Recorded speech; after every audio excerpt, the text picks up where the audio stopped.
Will the Committee of Supply please come to order? This section of the Committee of Supply will now resume consideration of the estimates for the Department of Business, Mining, Trade, and Job Creation. Questioning for this department will proceed in a global manner. The floor is now open for questions.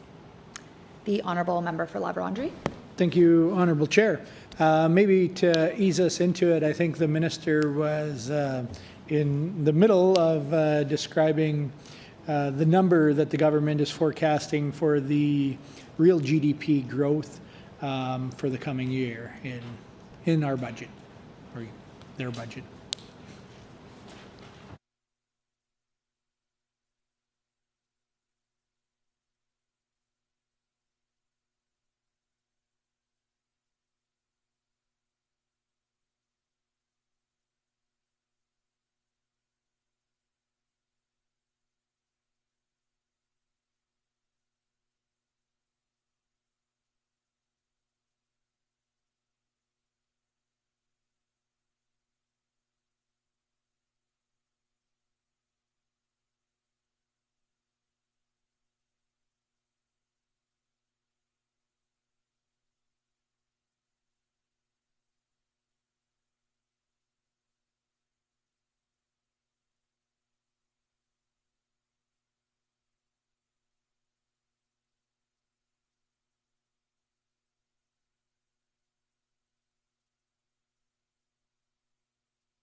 The Honourable Minister. Thanks. So thank you, Chair. So I'll talk about our real GDP number, as the member has asked about. As I said yesterday when we were having our first block of discussions on this, our real GDP for 2025 is a forecast because it is won't be complete until 11 months after the year, which would be November of 2026. And so we are currently at the forecast of 1.6%, the real GDP growth. And so that is based on an average of 7 independent institutions. What we do is we do a responsible approach to calculating our GDP forecast. So we take an average of those 7 independent organizations, in addition to our Manitoba Bureau of Statistics, and come up with that average of 1.6. So that's our approach to doing it. In addition, I'll have note that the Canadian average is 1.7%. So that's their number that they're putting out. So we're right on par with the national average for GDP growth. So I'd note to the member that the rhetoric we've been hearing from him frequently around Manitoba being last or behind the pace on GDP growth is just completely off base. It's not backed in the reality of the stats. When we look at the GDP growth forecast of Manitoba being at 1.6 based on our average and Canadian average being 1.7, we're in line with other jurisdictions, we're in line with the average. We know that there's tough, challenging economic times because of the uncertainty caused by US tariffs and Chinese tariffs. And so I think that's hampering GDP growth numbers across the country. So I think the narrative around us being the last in the country, the worst in the country, is just completely off base. It's actually an unhelpful narrative.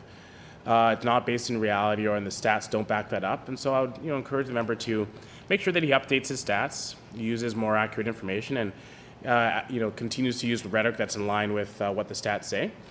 I'll also say that we talked a little bit yesterday around GDP as a metric, and I think it's very helpful to continue to look at all the other metrics that we use to measure economic success, like participation rate, like unemployment rate, like people, like stats in the labor market, like even vacancy right now, or new building starts, construction opportunities. Those are all really positive things that we can use to measure an economy in a more fulsome way.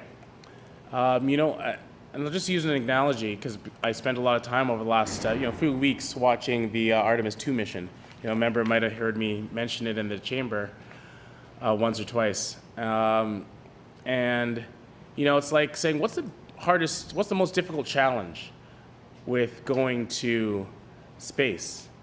Well, people say, oh, there's no air up there. Well, yeah, that's one challenge, but there's a lot of other things to consider, right? It's like, how are you going to overcome the gravity and the radiation and all the other things? How are you going to get back safety with the heat shield, right? And so there's lots of things to think about. And so we do a good job of both monitoring GDP growth and those numbers, but in addition to a host of other factors that we want to ensure help portray a healthy economy here in Manitoba. So I just want to put that into the perspective of the member opposite when we think about how we build a healthy economy, how we work to encourage investment.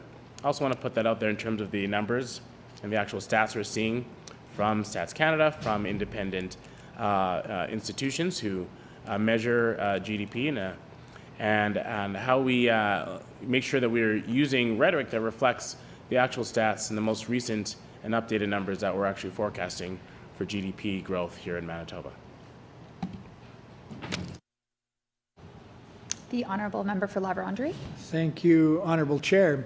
As much as I appreciate that Minister responsible for business, mining, trade, and job creation puts on the record that he spent much of his time in the past 2 weeks following the Artemis II space mission, while many businesses across Manitoba are signaling the alerts of concern around a weakening economy and business growth in our province. As I stated yesterday, more businesses are now closing in Manitoba than opening, and that should be a concerning alarm to not only the minister, his government, but all Manitobans.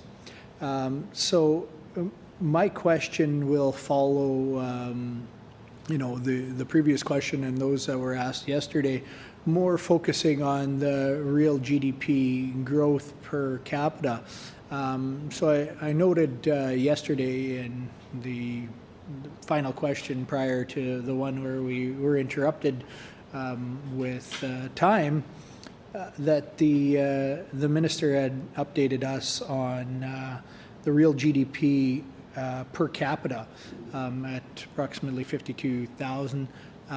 The document that he was quoting from, I couldn't help but realize that it signals that the real GDP per capita has actually decreased since 2022, 2023.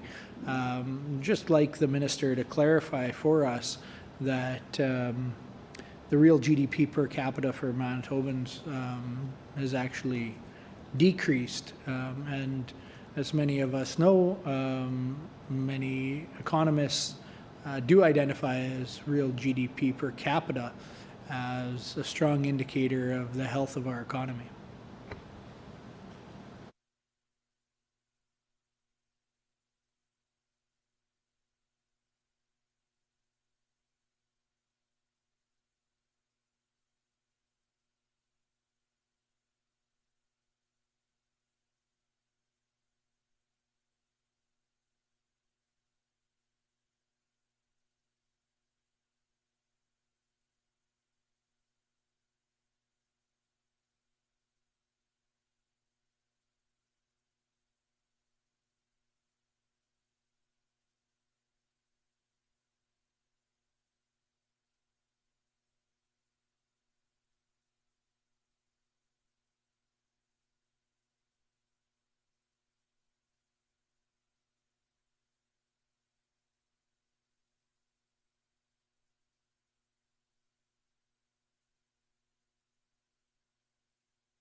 The Honourable Minister. Thank you, Chair. So it's very important to first go back to the original, comment the member made. Artemis 2 was an inspiring event, right? I think it inspired people around the world, right? I know my kids were inspired, and I think it's important to acknowledge. We had an incredible Canadian, Jeremy Hansen, on the mission. Not only that, but we played a role as Manitobans there. We saw it in the chamber. Minister of Natural Resources and Indigenous Futures read an incredible member statement today where he honored a person who helped to design the patch that our Canadian astronaut wore on the mission. So we play a little role here in humble old Manitoba. But also, you look at from a standpoint of inspiring young people to reach those new ideas, new heights, right? And so I'm excited about the people who are going to say, yeah, something cool's happening out there. And we want to go into STEM. I want to study more in school so I can be the next Canadian astronaut that goes not only to circle the moon and see the backside of the moon, but maybe land on it one day, or maybe go even further into space. I'm excited for the next people who get inspired by that and create the next set of technologies that evolve out of the fantastic research they're doing to help understand, radiation better in outer space that it can apply to us back home. New propulsion mechanisms that can help to apply to us here in our Canadian economy. New ways to understand. This is part of your question. You said it, so I'm answering your question. And these are all things that applied back home here in Manitoba. So I'm really inspired by that, and I'm looking forward to seeing what's going to happen over the next generation of people who are inspired by Artemis 2, and of course in the future Artemis 3 and the subsequent missions that will come from it. Member also mentioned an important aspect of this as well is around, quoting people, businesses leaving Manitoba again with his glass half empty narrative.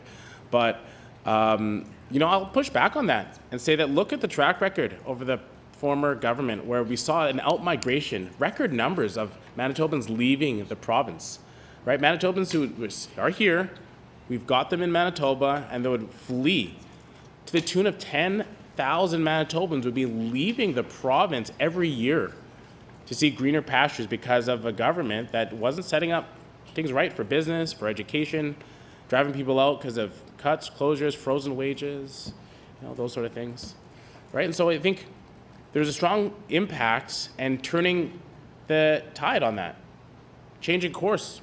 We saw a complete reversal of that trend where instead Manitobans leaving, we're actually bringing more Manitobans back in. More Manitobans are staying, and actually more Canadians are actually coming to Manitoba.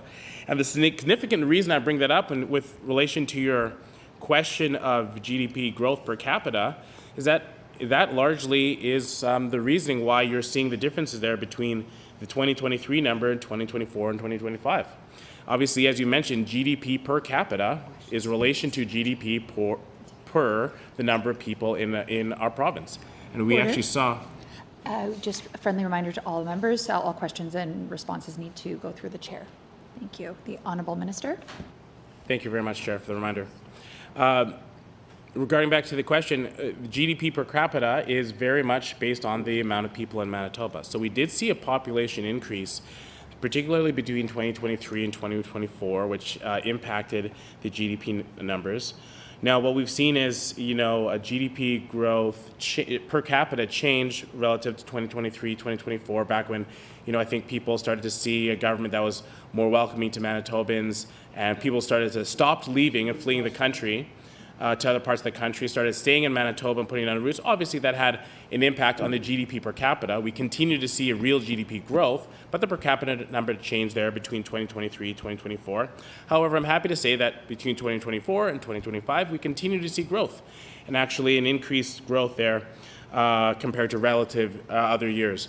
So we're actually back on a positive trend of that GDP growth per capita also increasing between 2024 and 2025. So we're happy to say that we're seeing very positive GDP per capita growth numbers, and we're hoping to continue that trend as we move forward. The Honourable Member for Labrador-André. Thank you, Honourable Chair. Unlike the Minister, I don't like to refer to Manitoba as humble old Manitoba. I think we more appropriately could be considered the proud new Manitoba, and we have every opportunity to do so. But unfortunately, when we see economic numbers as we do, that as the minister is trying to discount as not concerning for his department, himself, or other Manitobans, unfortunately, we may need to accept the fact that we are humble old Manitoba. And I don't want to see that. So that's why me and many other Manitobans, along with our team,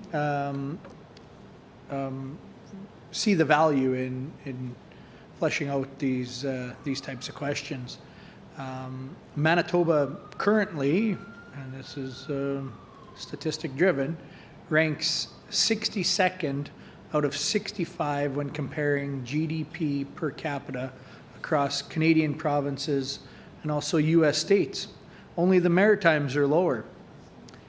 I'd like to ask what this minister has to say to the reality that under his government, the buying power of Manitobans is equal to that of the poorest U.S. state, which is Mississippi, and what this minister plans to do to turn that around.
The Honourable Minister. Thank you, Chair. So member opposite refers to buying power, and I think that's an important point. So we, think about those conversations as well, and we think about affordability. I think we've done a significant amount on affordability for Manitobans in the last 2.5 years. First, when we got into office, we fulfilled our campaign commitment to lower the fuel tax, so we took it completely off. That was a campaign commitment, and we fulfilled it early on in our mandate, removing the fuel tax for an entire year. So I think that significantly increased Manitobans' buying power by making everything a little bit more affordable. Gas prices, transportation costs went down across the board, for people's personal vehicles, but also for the transportation industry, meaning that all goods going to any store that's going there by truck or by vehicle is going to have a little lower costs, and that it had a broad impact in lowering prices across the province. As a result, for that entire year, Manitoba had the lowest inflation number. We were seeing that coming off of skyrocketing inflation numbers under the former government. So we had the lowest fuel tax in the country, lowest inflation rate for a year.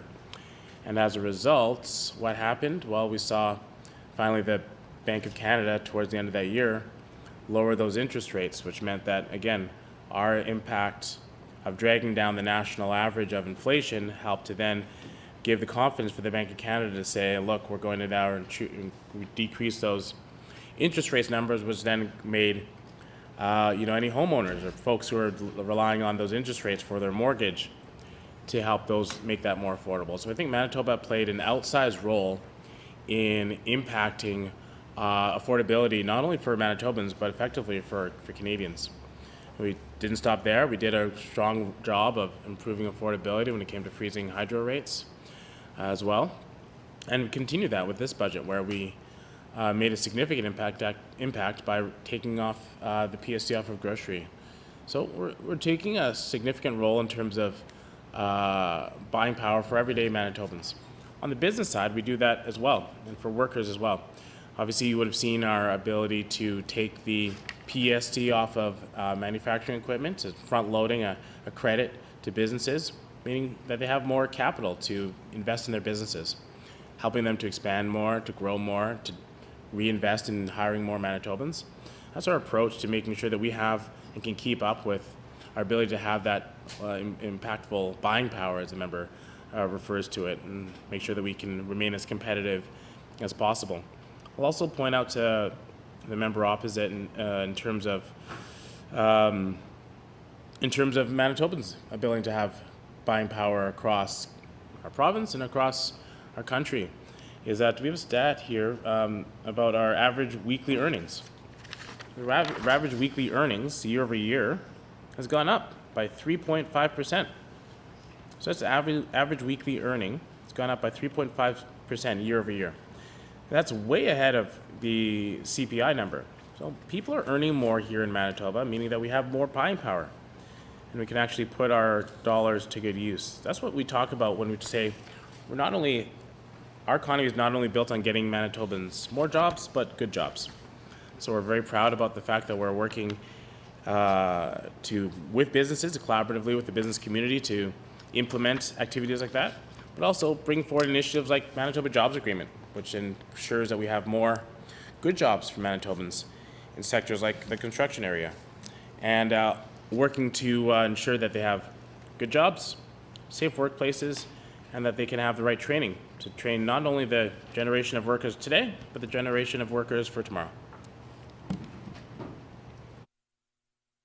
The Honourable Member for La Vérendrye. Thank you, Honourable Chair. Unfortunately, we didn't get much of a clear answer there, but par for the course. So we'll keep going with some stats that are also shared within the NDP budget that states the relation between public sector employment and private sector employment, and the claim that private sector employment is still outpacing public sector, which we would expect. As I mentioned in debate early this morning, the majority of the economy is not only held in the private sector, but it's held in small business.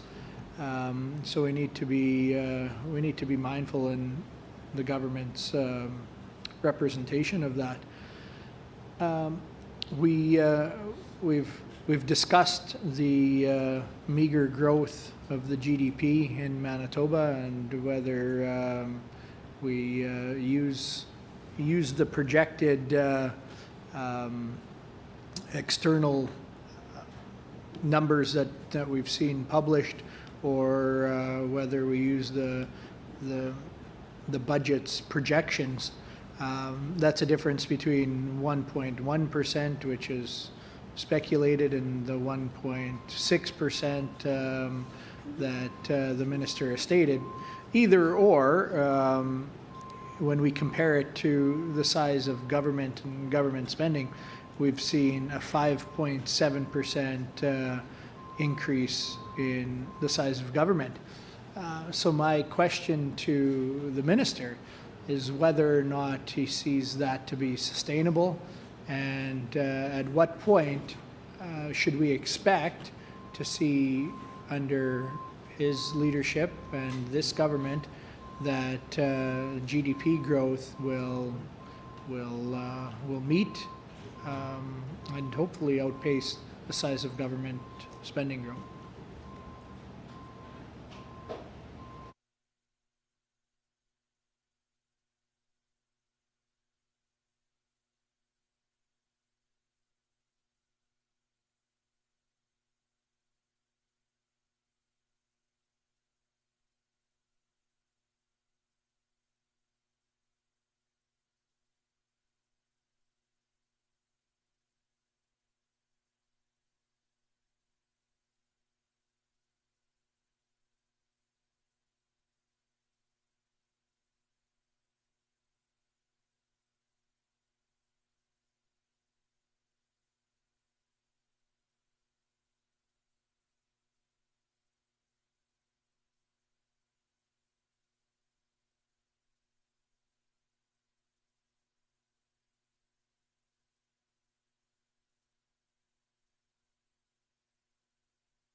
The Honourable Minister.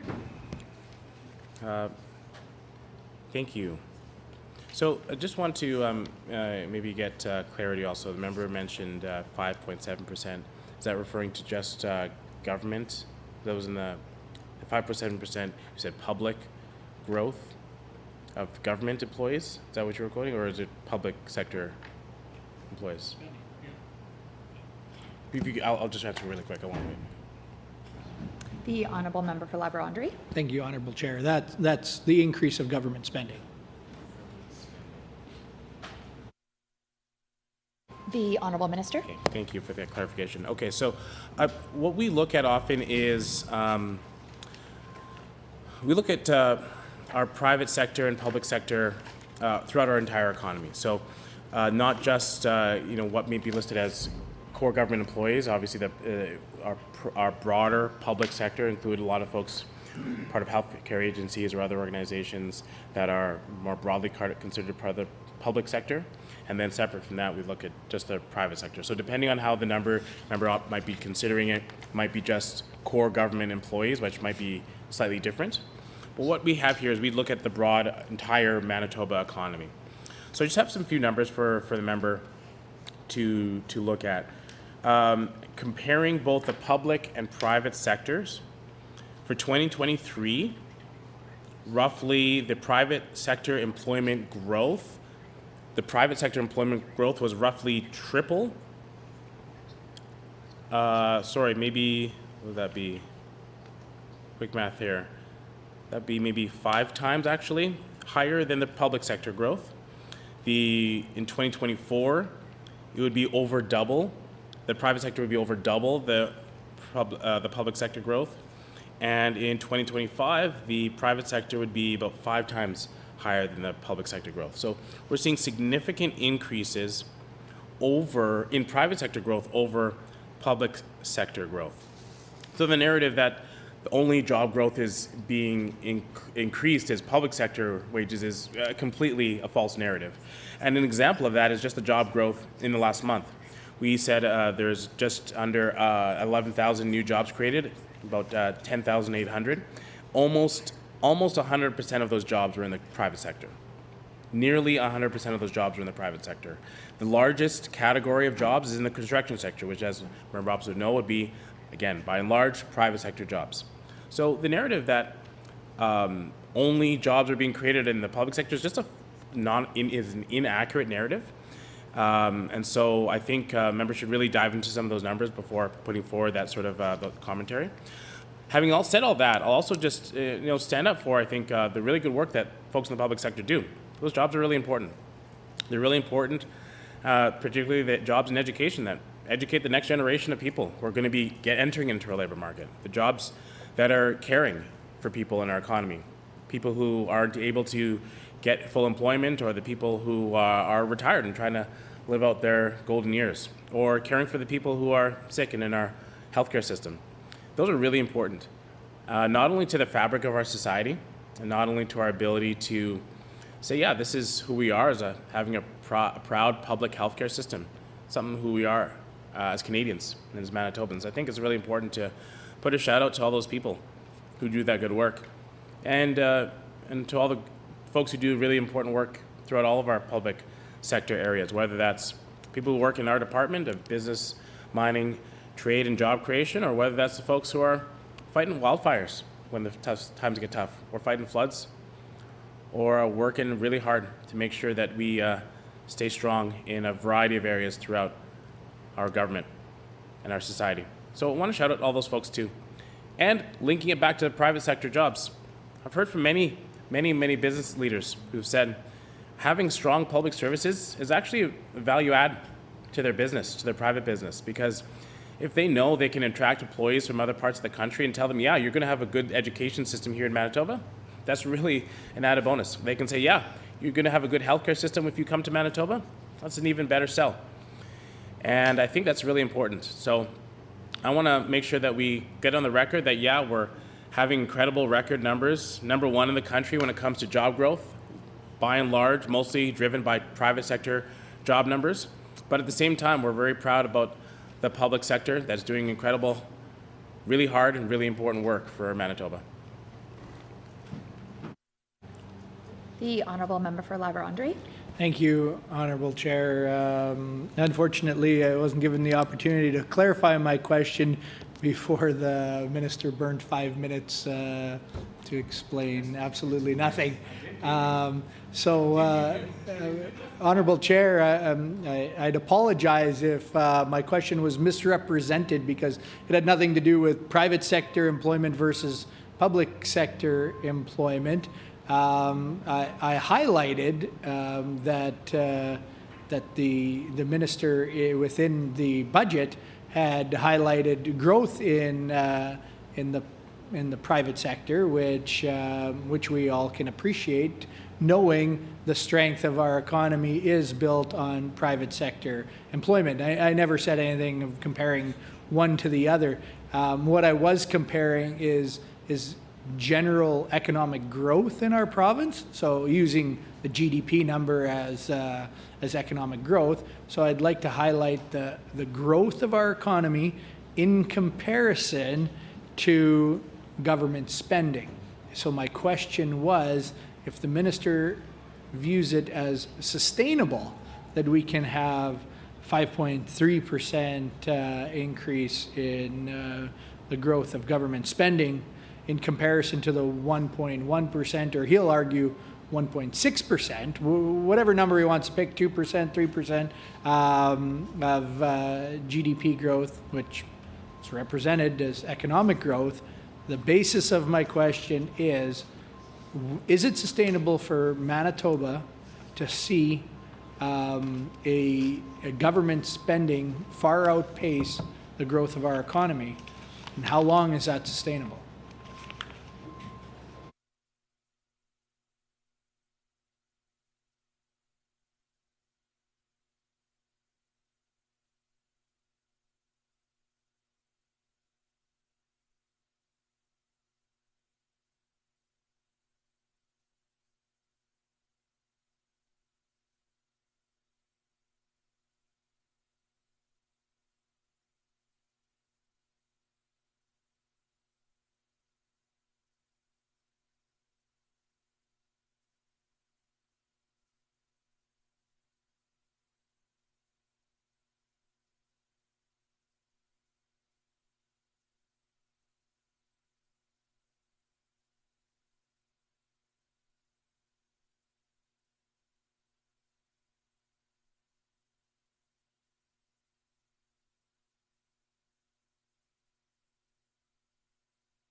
The Honourable Minister. Thank you, Chair. So yeah, the number forecast for our GDP is 1.6. That's a responsible forecast that we put forward. I've said it a couple times now, so a member can just stick with that number moving forward. It's right on average with the Canadian average, and we are doing on pace with other provinces. So I just want to clarify that point for the member. In terms of whether we think it's sustainable to have increased spending in the government, and in terms of our growth, we certainly in our budget forecasted, in addition to the increased spending on government, is also an increase of revenues of approximately $1.8 billion. I think the question is really, what is sustainable? Is it to have a path towards getting to balance? And what we've shown every year is that we've put forward budgets that have seen us decreasing the deficit every single year. And I think that's what makes our plan sustainable. And it's been backed up by credit rating agencies. Moody's, DBRS have shown and said clearly that they see us on the path to balance. That's what makes our plan sustainable, and that's what I believe is sustainable about our plan.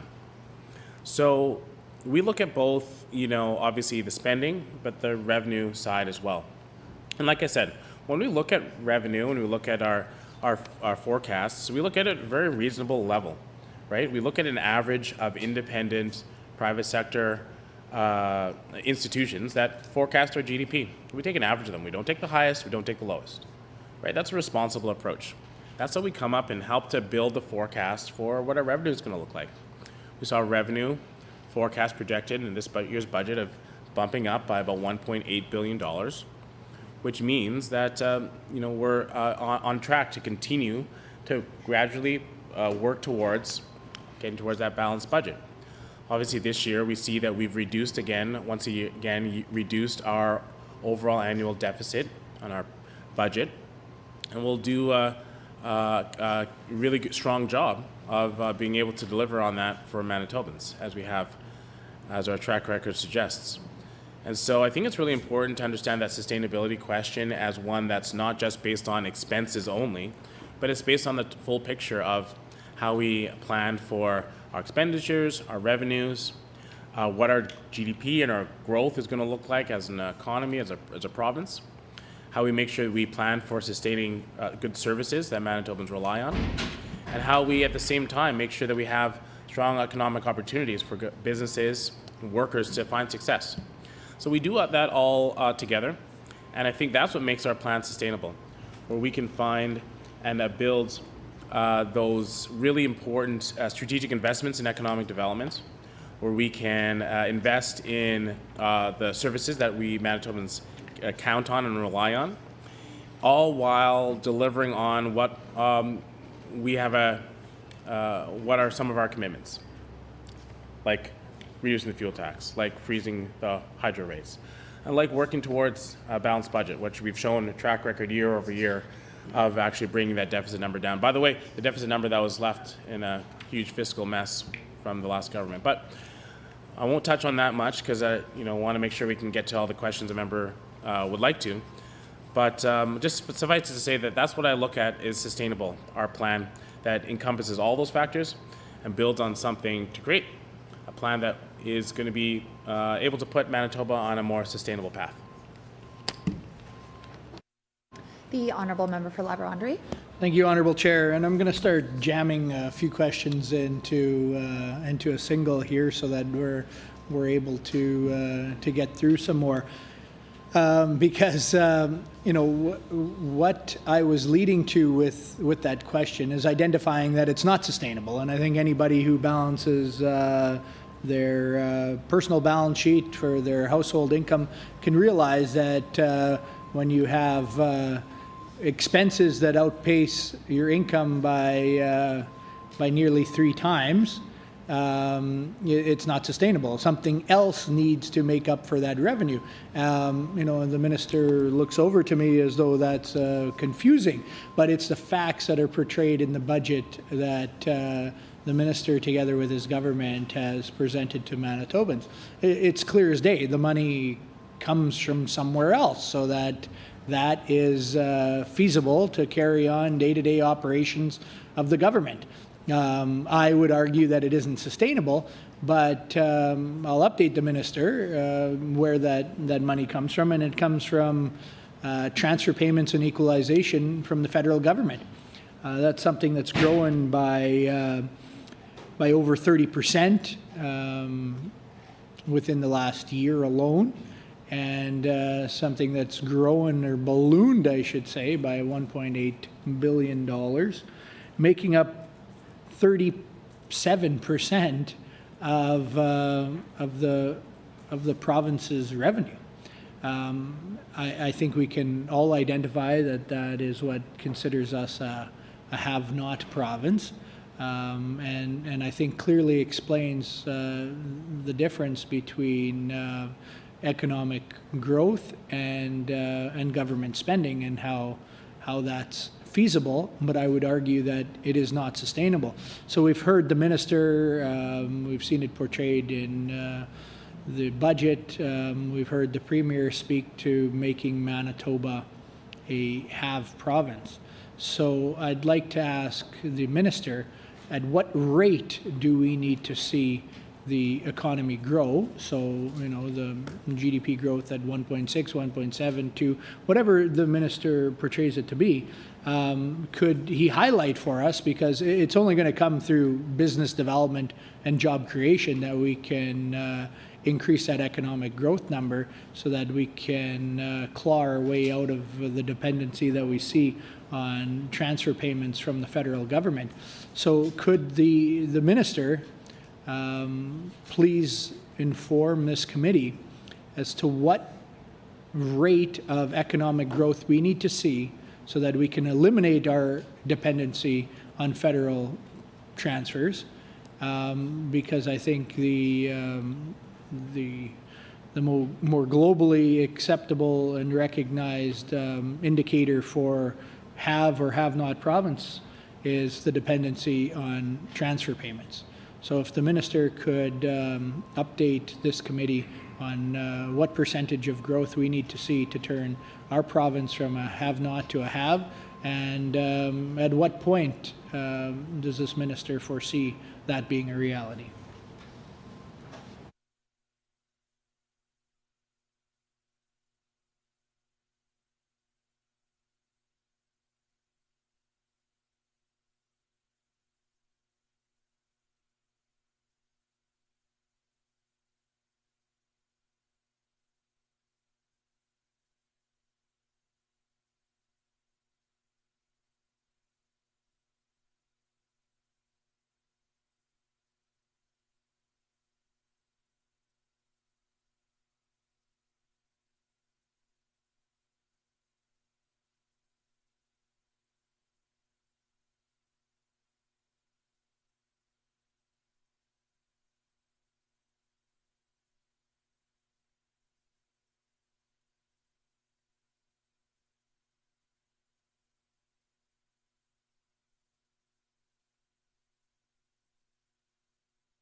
The Honourable Minister.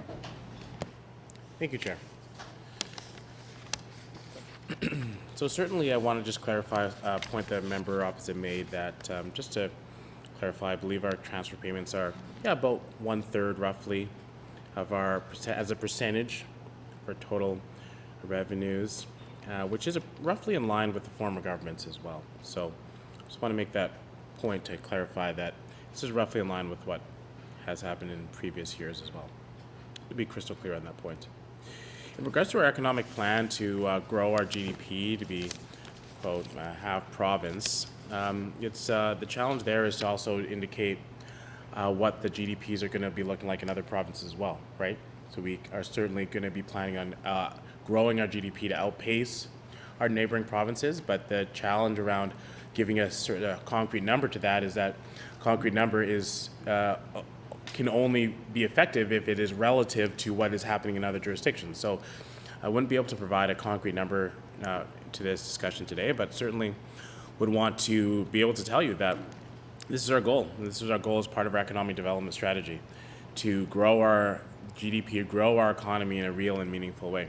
So we've outlined a number of important strategies, important steps that we're taking as part of that economic development strategy. So we are certainly looking at, and first and foremost, looking at the Churchill project as a significant economic boost for our economy. We've put in, along with the federal government, hundreds of millions of dollars over the past few years and committed to that over a multi-year plan to help the Arctic Gateway Group continue to revitalize the port, boost the infrastructure around the railway and the port infrastructure, giving them opportunities to advance their sales and exports.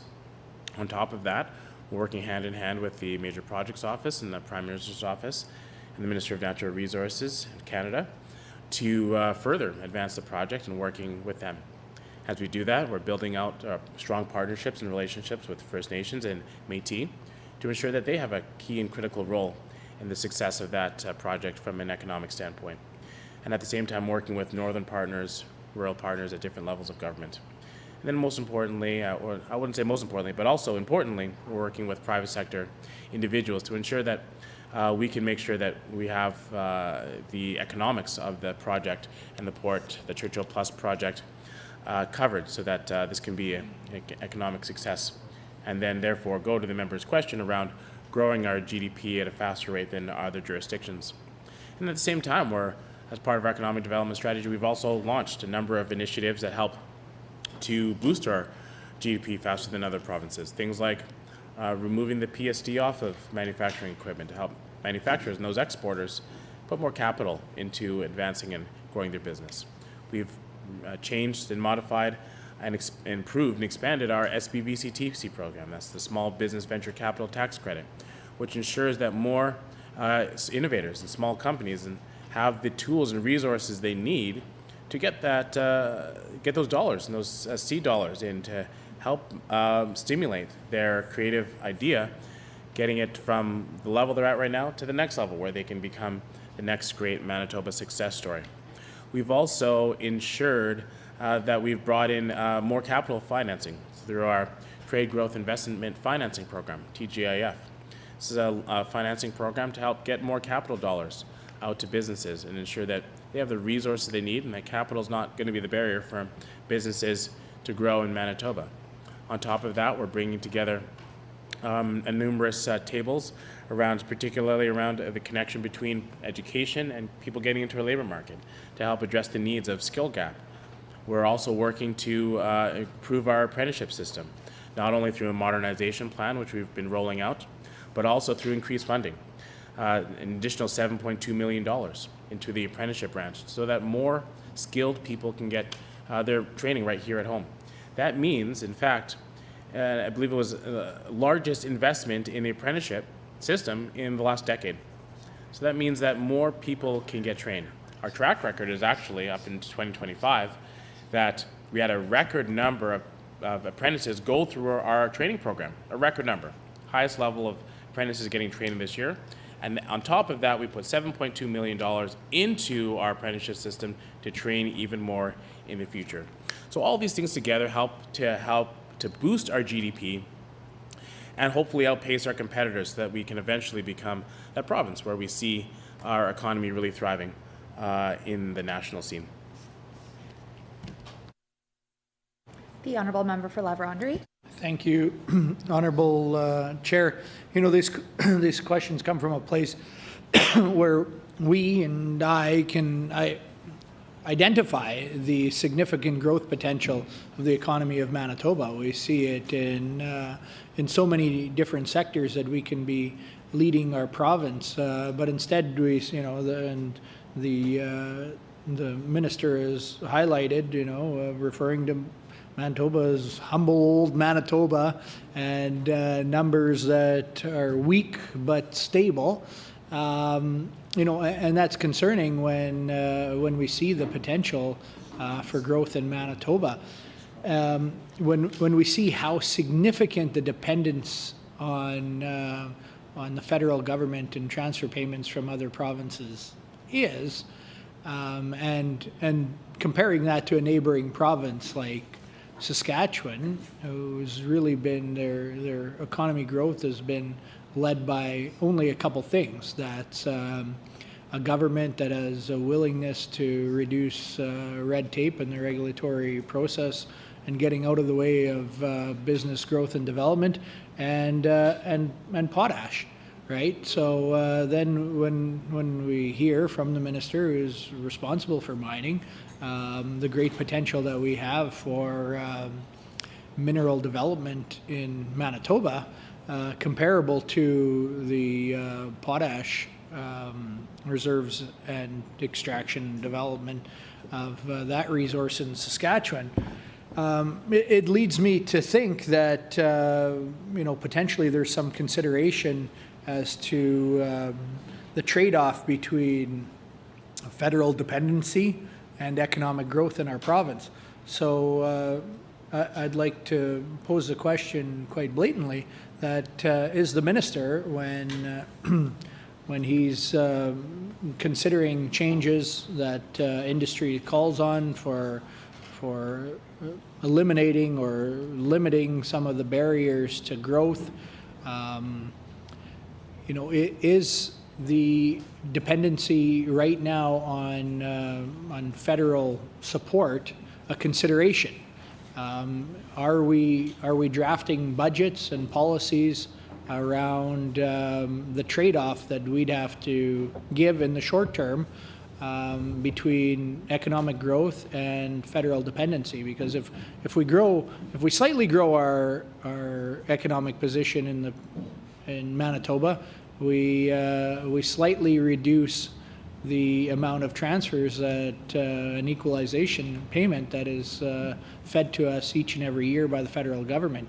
So does the amount of dependency that this province is receiving from the federal government contribute to decisions that are being made and the drafting of the provincial budget?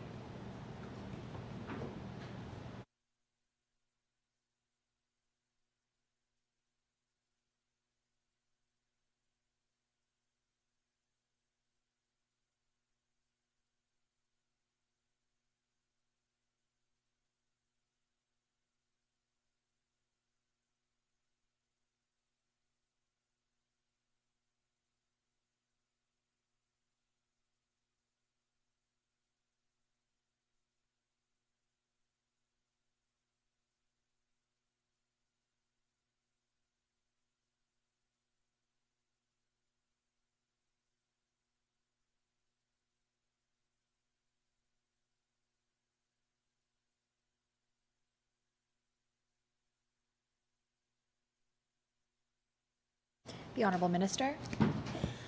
Thanks. I want to say a few things clearly. First, I want to just add on, as you know, 5 minutes seems like a long time, but sometimes you don't get enough. I want to also just clearly say, as part of our my last response on our economic development strategy and plan to really boost our economy higher than our peers across the country, part of that is also to ensure that we build a more inclusive and productive work environment and workforce.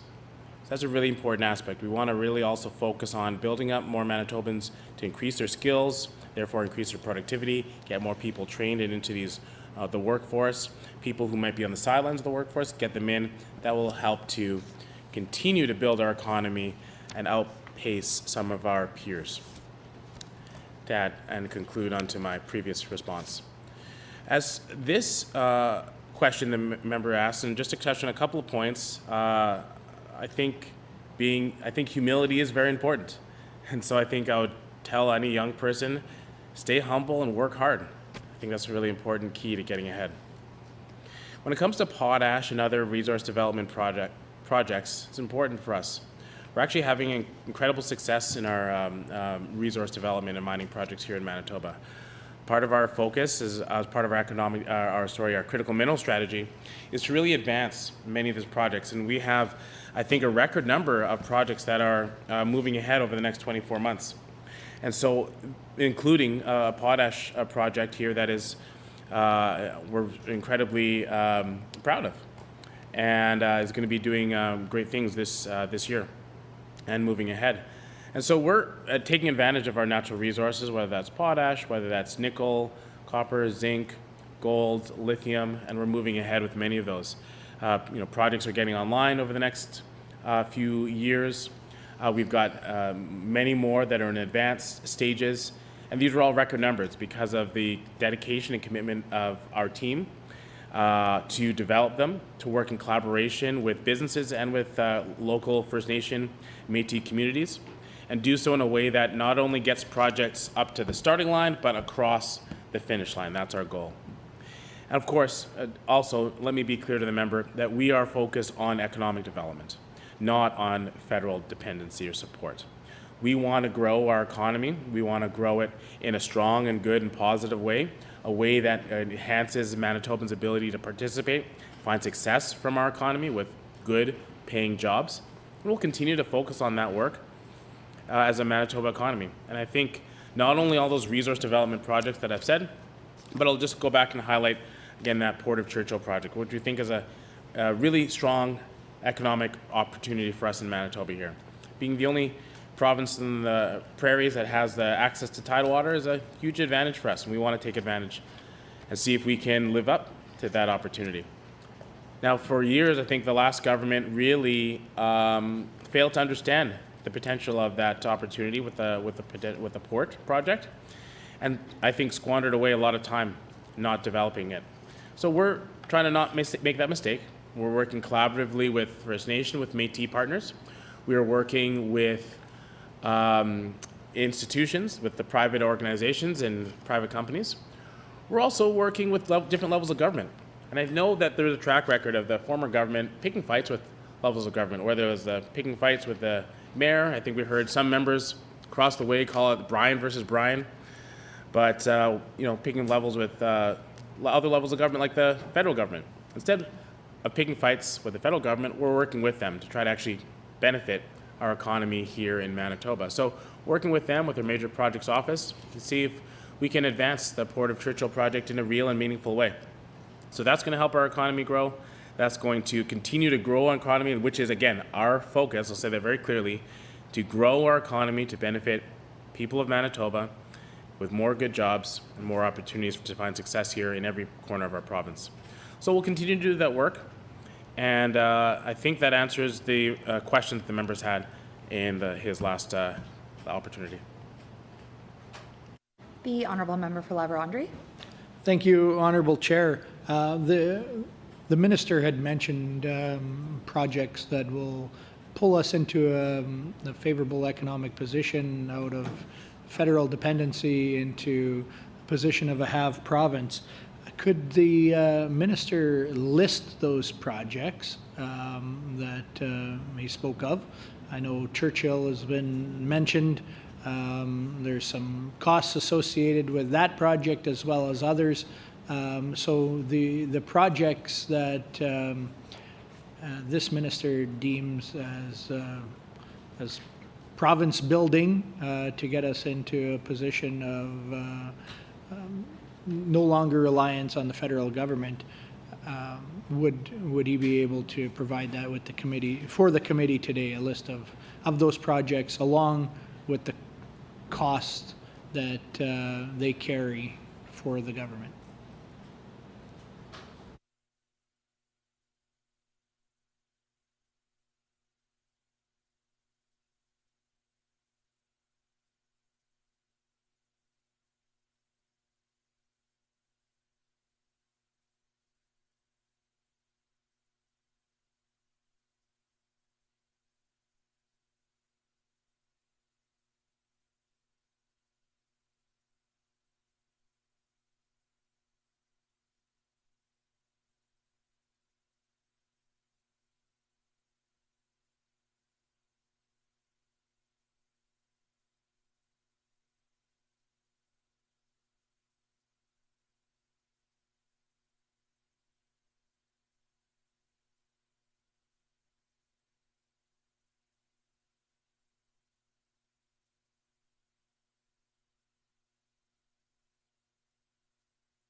The Honorable Minister.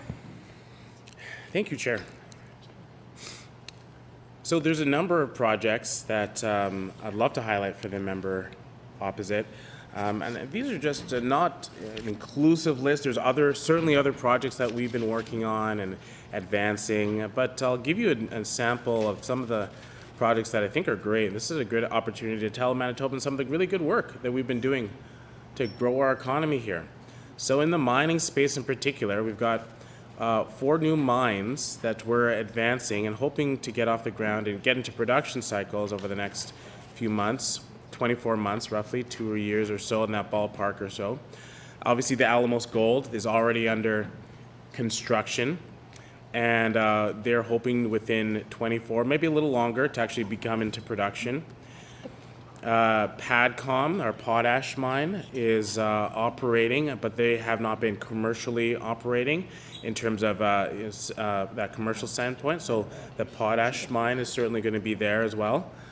It started actually under our former government. So happy about that as well. The 1911 gold is going to be operating, gold and copper. It's going to be operating as well. And the McEwen gold is going to be operating as well. Got another 9 or 10 projects that are in advanced stages in the critical mineral file. And that's on top of the operating mines we have now. Hudbay, which continues to reinvest in millions of dollars into exploration and new projects. Tanco, the mine, of course. And Vale Exiro, which of course just put and committed to another $200 million worth of investments into Thompson. And so that's really a credible track record over just a few months, a couple of years in the life cycle of mining. For you to get that concentration of incredible development is actually a record to be really, really proud of. And we're doing it in collaboration with communities, in collaboration with the environment department, and making sure those projects get off the ground in a really good way. And at the same time, we have a whole host of investments and projects in other areas, like our Cereals Canada project, which is very significant. The Global Agricultural Technology Exchange, GATE, which is a fantastic opportunity to connect and boost our agricultural sector, to get those international buyers to understand how they can best take advantage of our agricultural products, our grain products here in Manitoba, and use them for their international goods across the world. And that Cereals Canada project is really significant, so we've been seriously supporting that. Obviously, we've been working in the aerospace sector. Places like Magellan and Standard Aero have certainly seen growth and support from our government, and we continue to work with those organizations to boost our strong aerospace sector.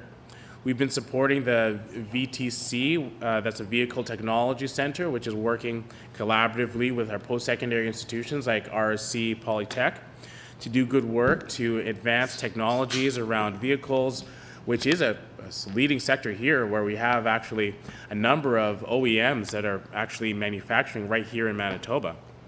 In addition, we're working again in the aerospace sector with some of the Westlands project, That's the Ontario Airports Authority to pave the way for next level of support and growth in our aerospace sector. And Afide Groups, all Canadian built, right? That's a great project that takes jobs out of the States, put it right here into Winnipeg and Transcona, employing more Manitobans, and building the fleet of electric vehicles for the Canadian market right here, powered by hardworking Manitobans. And at the same time, I'd love to point out the DUA project, which actually onshored American workers here into Manitoba with the assistance of our government. So we're working collaboratively to pull in more people working in Manitoba, helping to improve the workforce with more skills, getting them more wages and growing that their weekly earnings, which then helps to boost our overall GDP and get to what I think the member is asking is, to our reducing our dependency from the federal government, and as a result of growing our economy. That's our main focus. We do that through all of these projects, none of which is singling out. This is a list of some of those projects, but I think I can't. Oh, lost all my time. The honourable member for La Vérendrye. Thank you, Honourable Chair. We'll shift gears a little bit, looking at what the time is.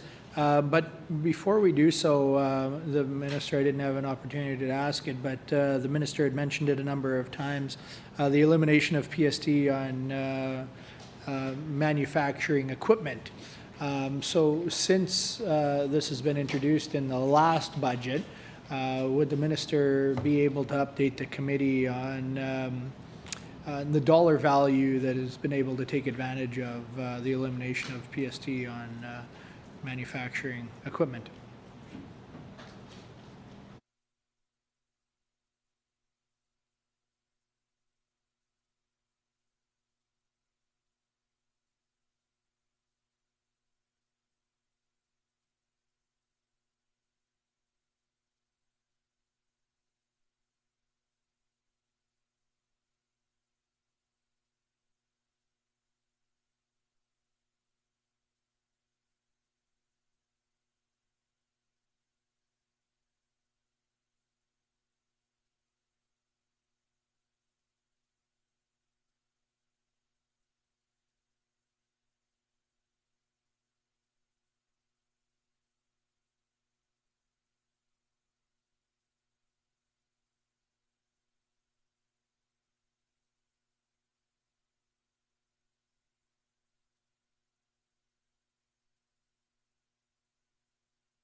The honourable minister.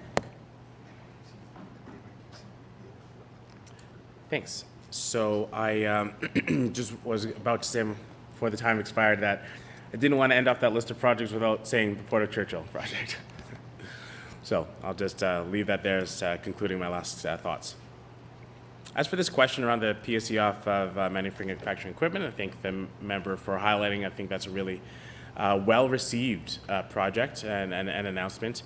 We didn't announce it in our last budget. We announced it as part of our economic development strategy, which was released in September. And we actually brought forward the change as part of the fall 2025 SPITZA package. which was passed through in last fall of 2025, which means that the implementation of that is coming into effect in 2026. So we don't have the stats yet to show any data on the utilization of that up to this point. So just wanted to clarify that how that is. We'd be happy once that program has had the time to go through, so that we can actually talk more about some of the stats. And I think probably the Department of Finance would likely have more of the tax numbers to show that. So we could probably, I would probably suggest to the member that in the future opportunities that he follow up with the Department of Finance to find out more about that question.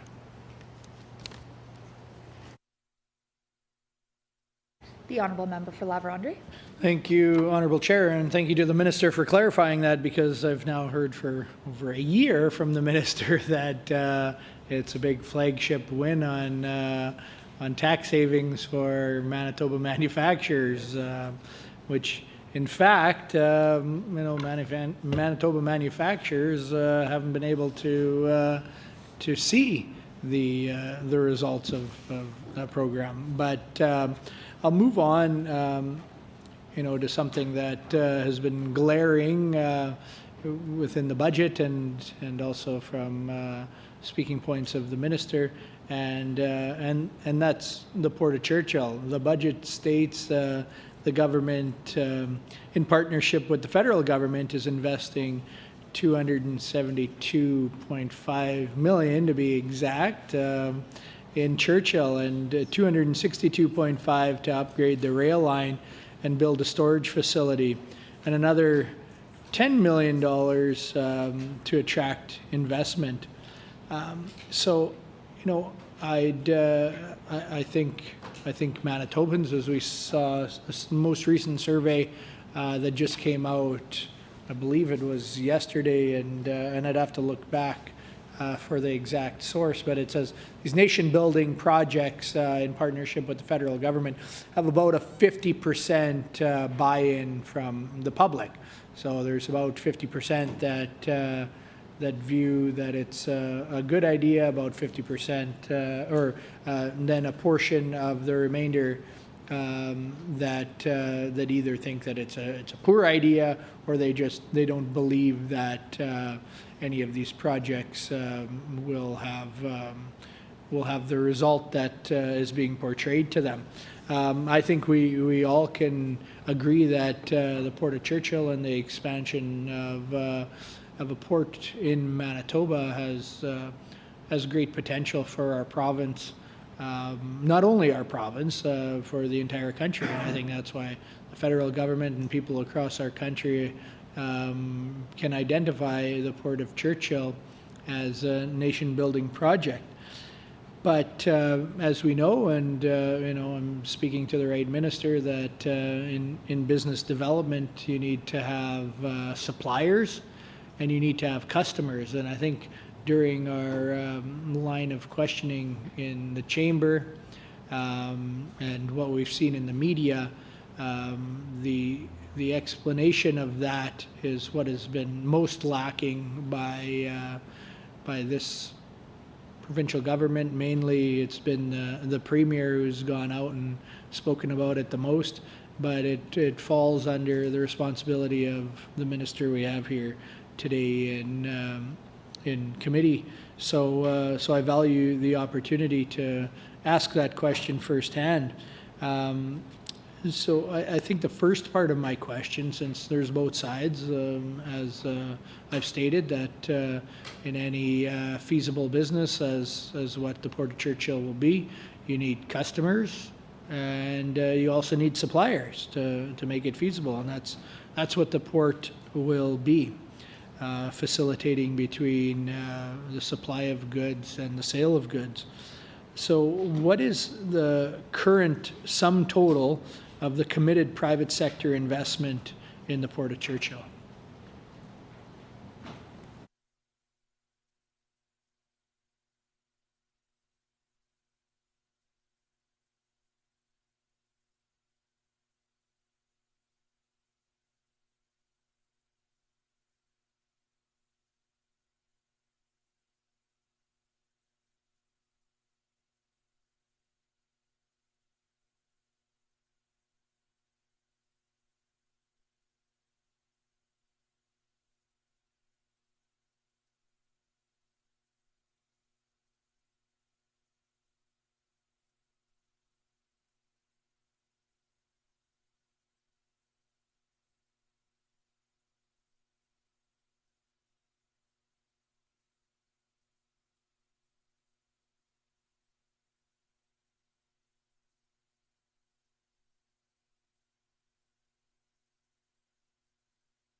The Honourable Minister.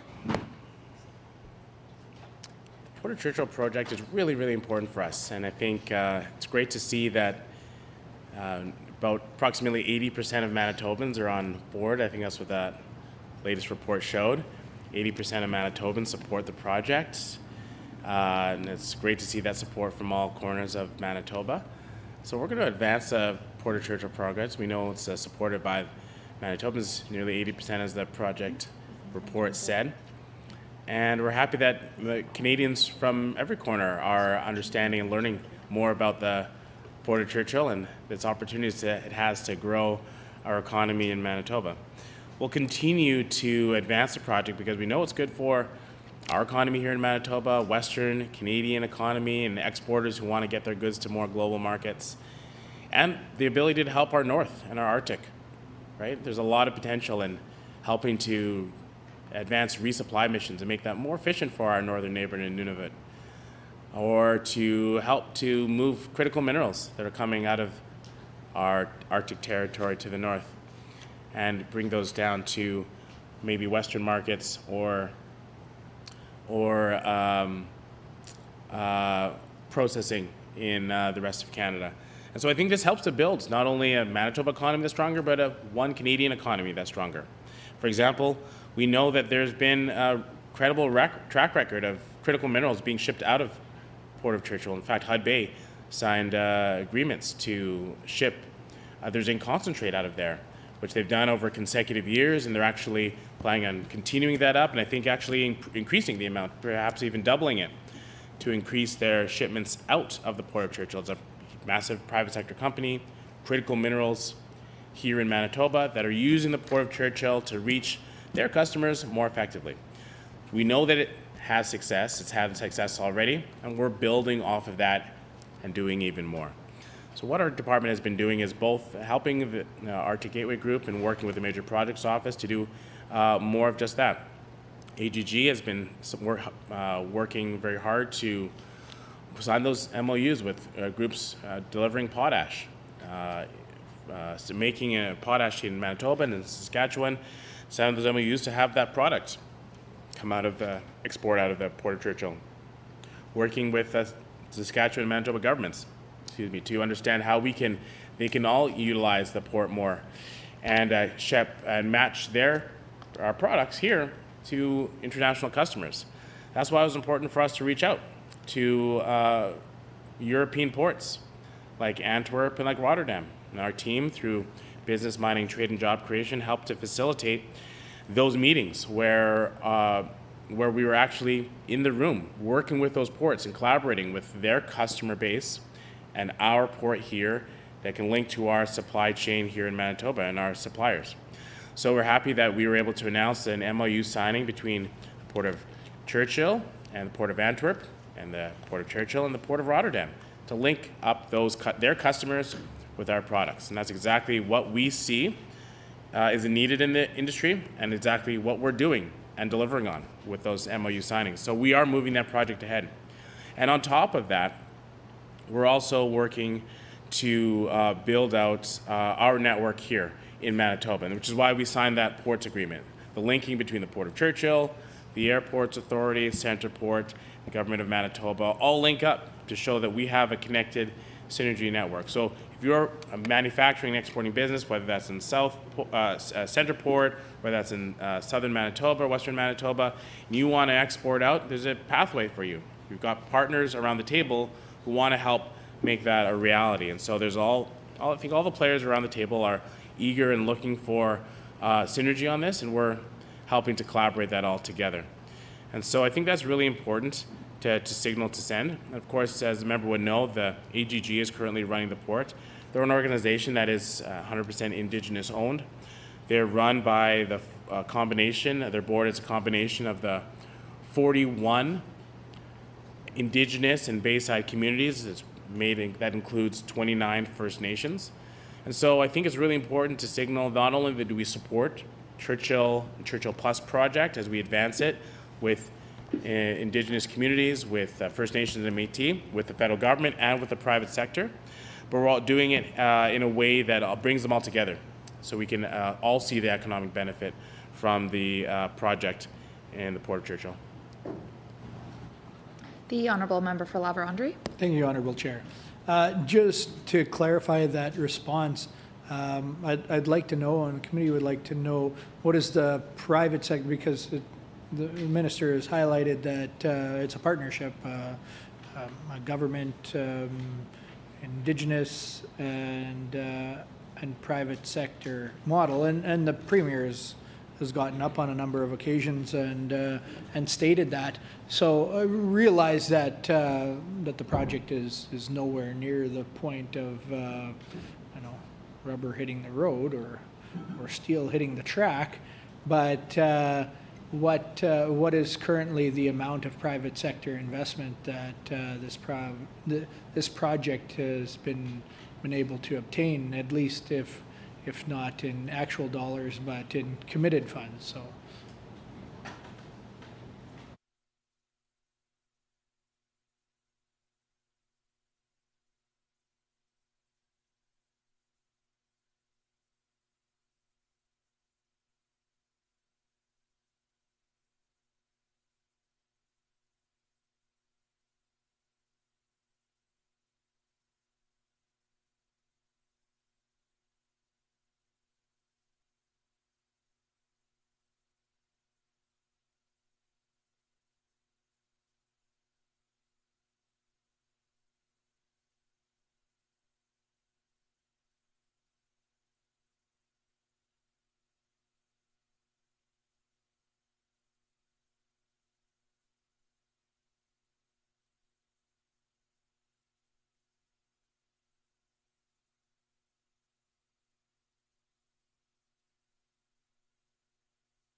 The Honourable Minister.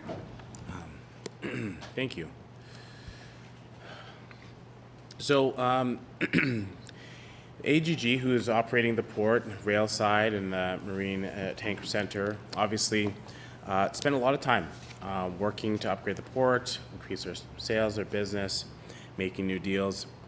And us as a government play a strong role too in advancing the Churchill project and the port project. We do that in many different ways. We help to bring people around the table, do so in a collaborative way, working with Métis First Nations, for example, establishing the Manitoba Crown Indigenous Corporation as a great tool to facilitate the success of the Port of Churchill Plus project. And I think that's been lauded as an innovative approach to bring people around the table in a good way. We know that from experience, not only in Manitoba, but in other parts of Canada, that projects often get waylaid or get delayed because they haven't done a lot of that important relationship building work early on. So instead, we're not going to make that mistake in Manitoba. We're going to work collaboratively with communities in the north, First Nations, Métis communities to build this project in a really, really good way. And so that's exactly what we're doing. AGG, of course, as they're, like I said, operating the port right now, they don't always release, and they don't often actually release their private financial investments as a result of, it's, private investments. They don't release that information often. But I can surely tell you, obviously, I gave you a prime example. They are delivering critical minerals out of the port. Private sector company investing their time into shipping out of the port, and it is not only benefiting the company, but it is also giving the proof case that going through the Port of Churchill makes sense, it's work, it's economical, and it is a money-making opportunity. So we are certainly excited about that, and excited that that aspect is going to actually be increasing and continuing for future years. Now, I'll also add that our government plays a really key role in helping to open the doors for a more and a larger customer base, which is why our team went over to Germany and Belgium to help be part of those missions to go and meet with the Port of Antwerp and meet with the Port of Rotterdam. That's how we open up new doors as a government. We bring people around the table. We had such a productive conversation told the story of Churchill, told the potential that it has to unlocking another level of economic growth in Canada here, and understanding that story of how Manitoba and how Canada is such a trusted partner. How we are the players in the global atmosphere that want to build strong relationships and work with other trusted players around the world and grow an economy where we can work with each other, trust each other, build trading relationships that we agree on and will maintain. And I think that's why they were able to then turn those conversations into further follow-up into eventually in March signing an MOU, an agreement with the Port of Churchill and the Port of, again, Rotterdam is the largest port in all of Europe, right? Signing an agreement with them to say that, yes, we want to share and work collaboratively with you to get your resources, our exporters and resources and goods here in Manitoba and in Western Canada out to the customer base in Europe, the customer base that they have connections through because they all use the largest ports in Rotterdam and Antwerp. And so having those connections are massive. And that happened because our government was there working with them hand in hand and helping to facilitate those MOUs. And so I was happy to be there at the signing of that agreement with the Port of Antwerp at the PDAC conference in Toronto, and saw and got a chance to meet the team there from the port and shake their hands and see how happy they were to be getting to understand the Manitoba potential we have in growing our economy here.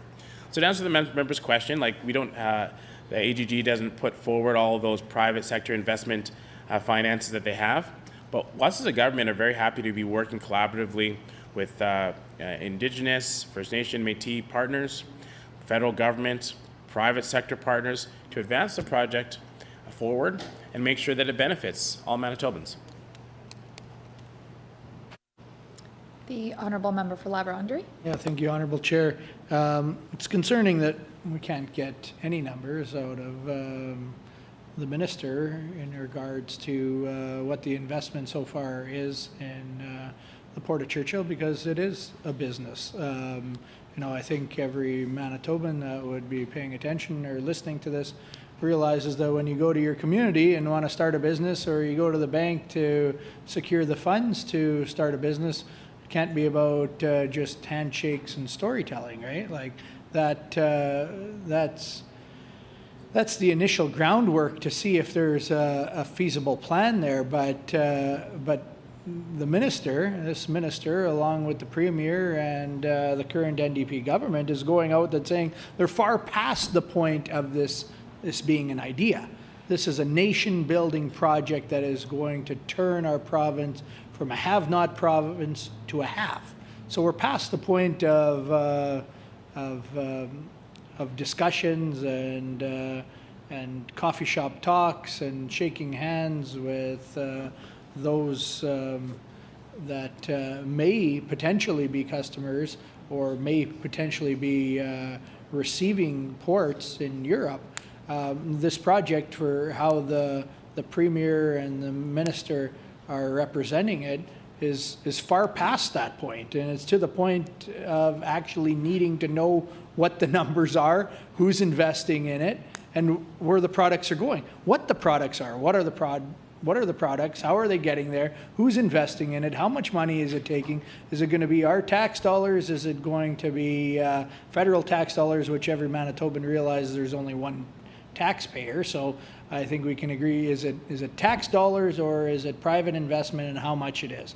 We should be to the point of knowing that, and it's concerning that the minister comes back with a 5-minute response that doesn't provide any actual data, no numbers whatsoever, other than stories about talking about this project in Europe and the potential of private interest in Manitoba. But we should be far past that. You know, so maybe I'll ask the minister what the government's total projected cost to do everything that the government wants to do in Churchill. What would that be? If money was no object, you could do it all tomorrow.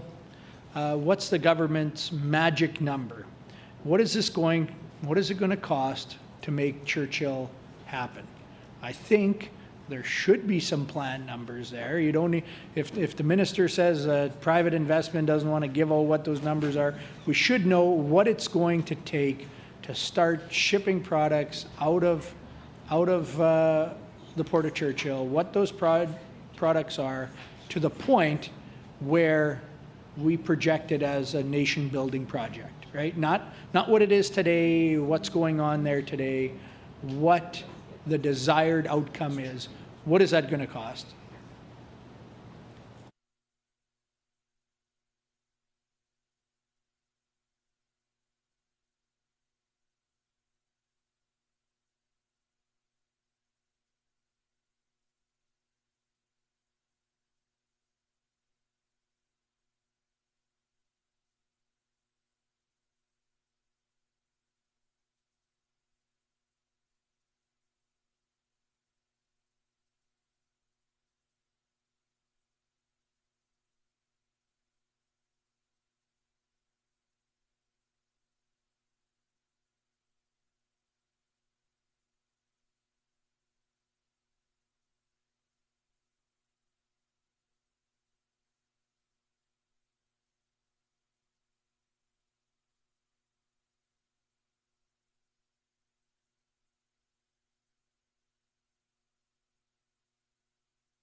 The Honourable Minister.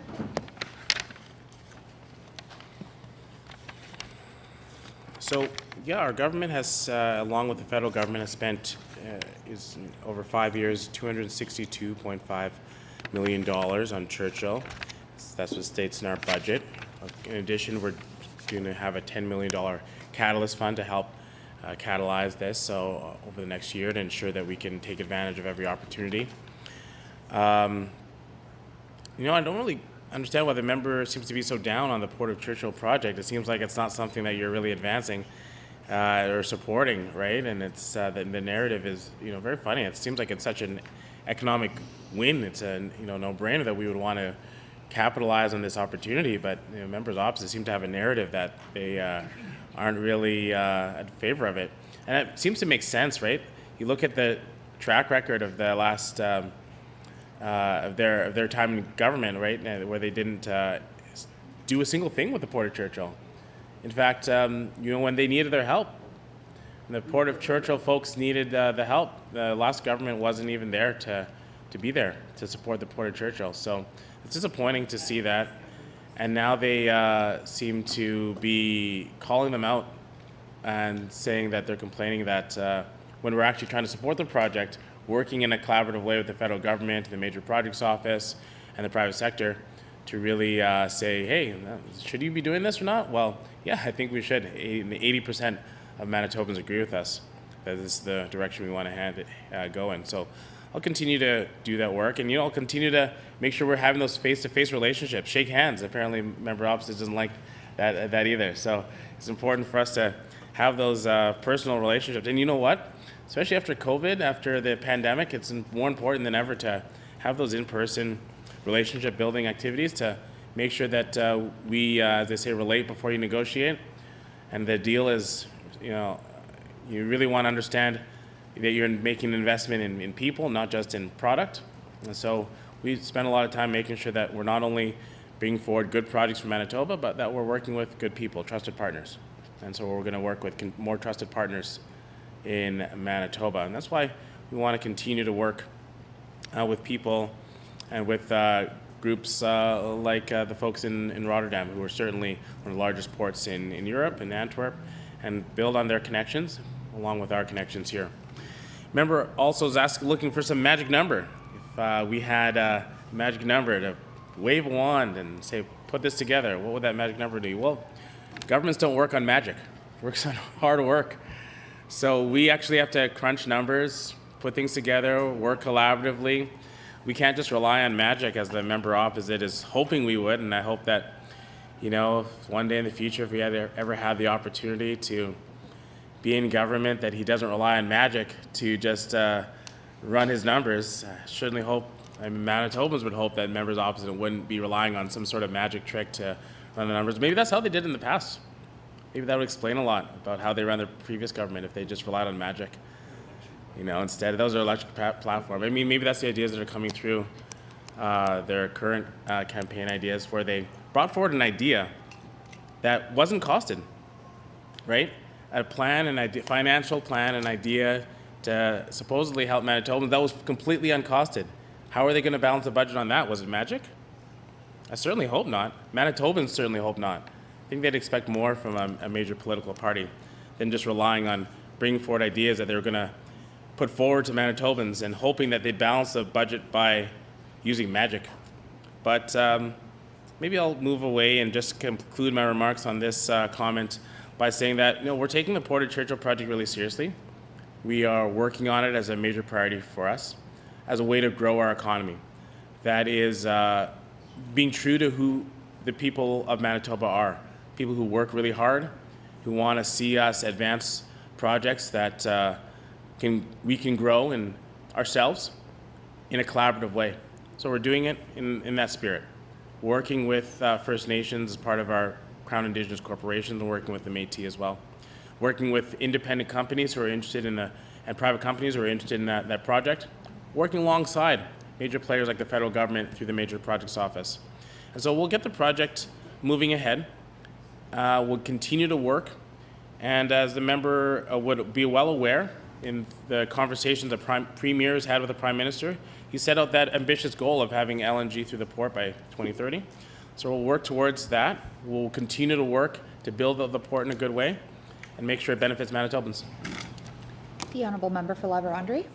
Thank you, Honourable Chair.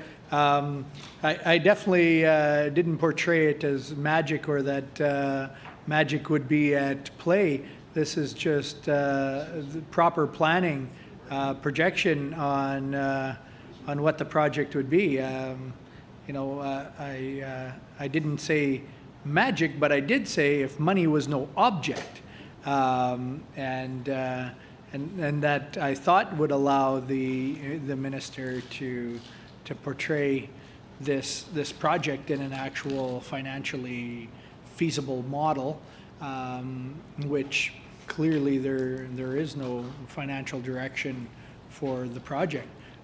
We all support the Port of Churchill, like I had originally stated, along with that 80% of Manitobans and 50% of all Canadians. But like I said, it's a business. It involves serious financial planning, which we definitely aren't seeing that clear picture portrayed by the government.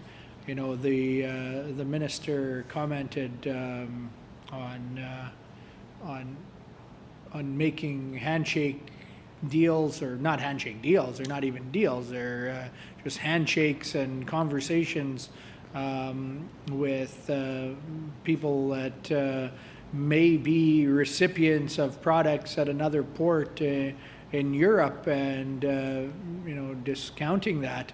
And I'm not discounting that, but I'm not sure why we'd be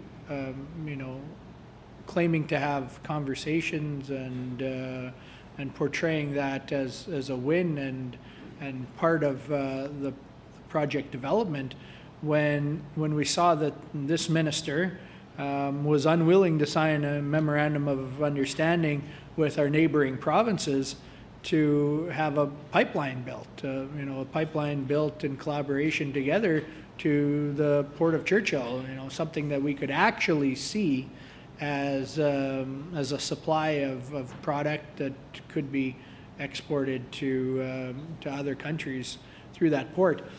But since we keep hearing, about something else, a term, a phrase that keeps coming up, I think I'll shift gears, because I think this committee, as well as Manitobans, are eager to learn more about the Crown Indigenous Corporation.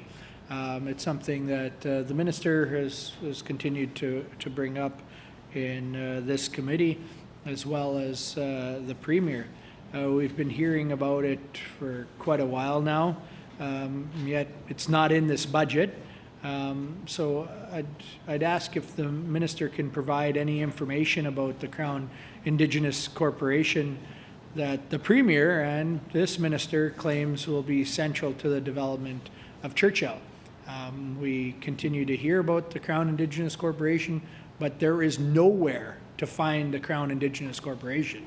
As far as anyone can see, it's nothing that's been created. There's been no bill that's been passed. It's not outlined in the budget.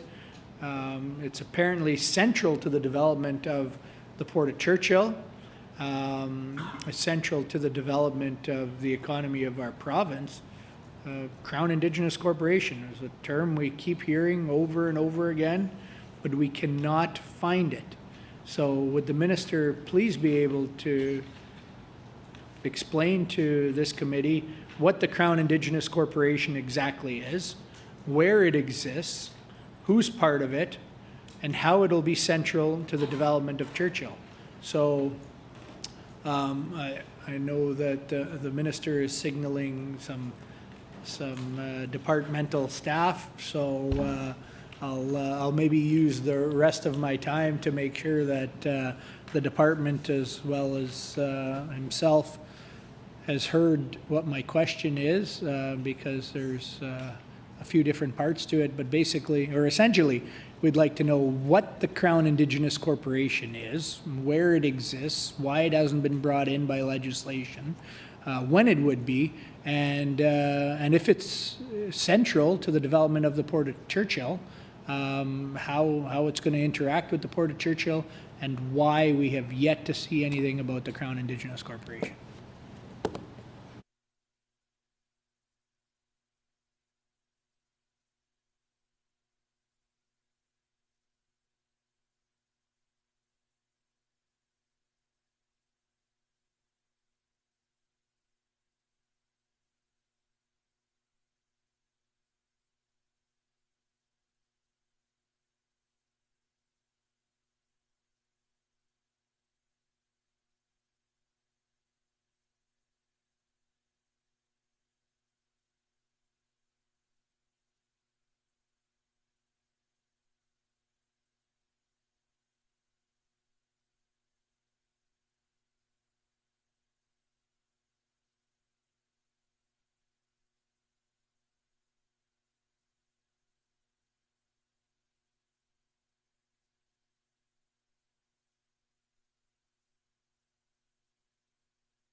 The Honourable Minister.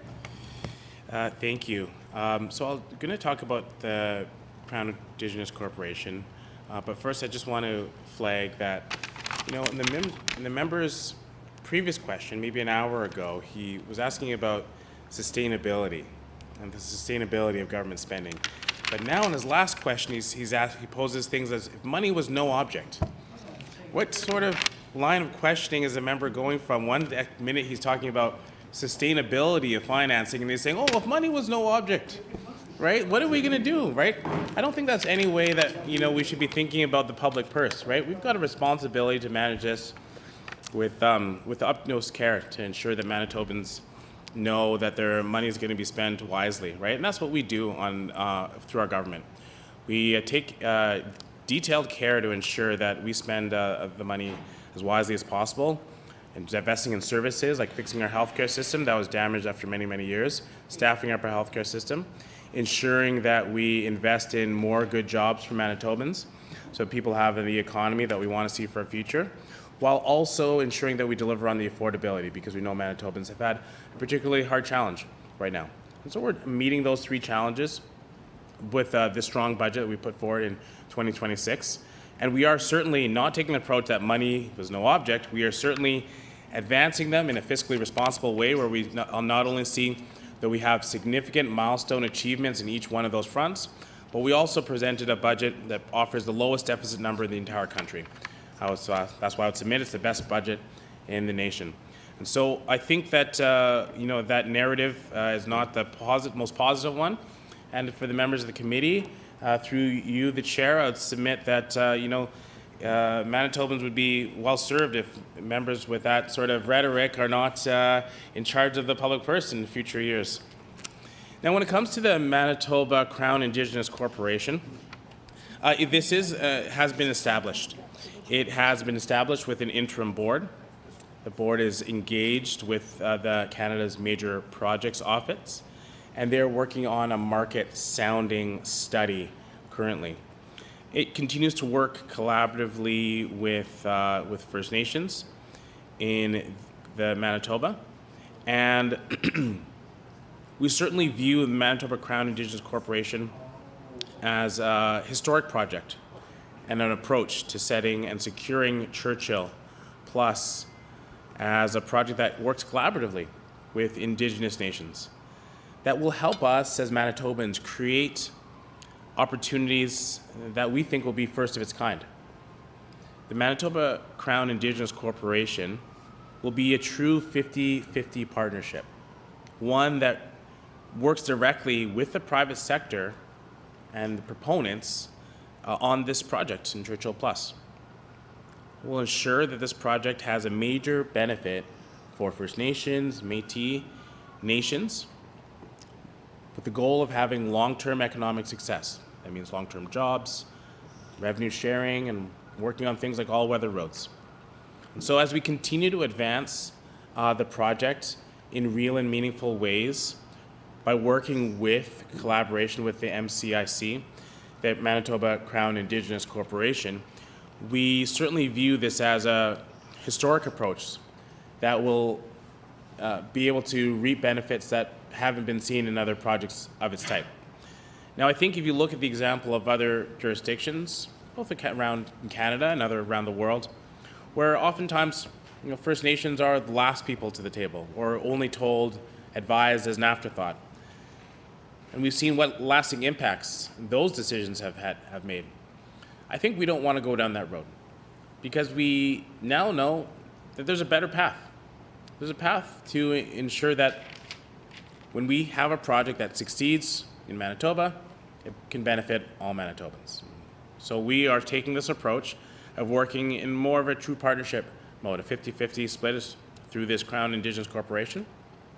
And as we continue to develop the Port of Churchill Plus project, I think we'll see it being as something that really lives up to that spirit of being a nation-building project.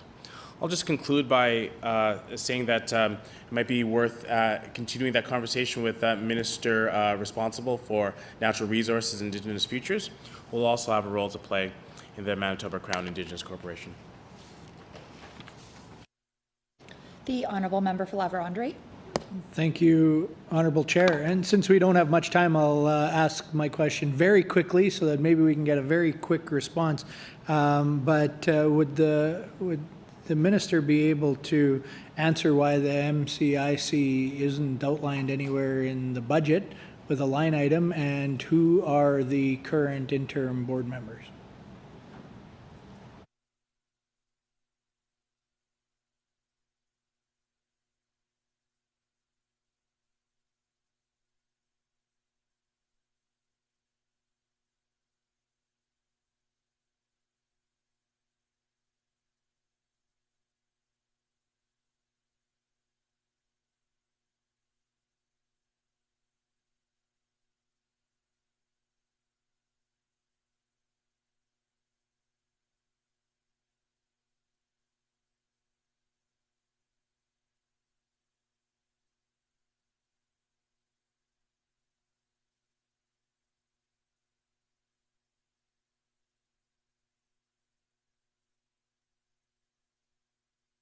The Honourable Minister. The Manitoba Crown Indigenous Corporation is outlined on page 48 of the budget. The hour being 5 p.m., committee rise.